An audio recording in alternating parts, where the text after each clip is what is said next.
ebigezo byaffe bitandika nkya Gwokusatu nga 2 Ogw'omunaana omwaka guno 2025 2025.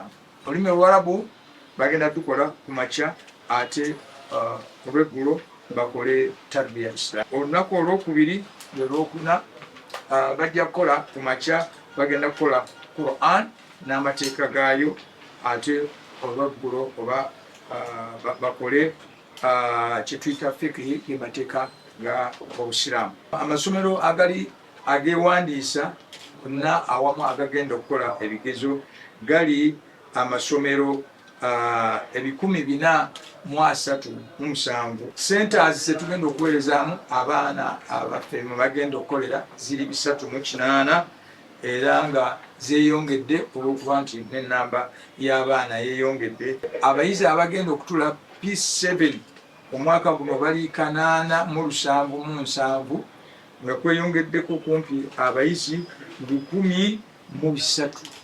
N'omwaka guno betunakwata era tujja tubakolanga ki tutuuka ne ku ddaala eryo okugamba nti nno bwe tukoze ki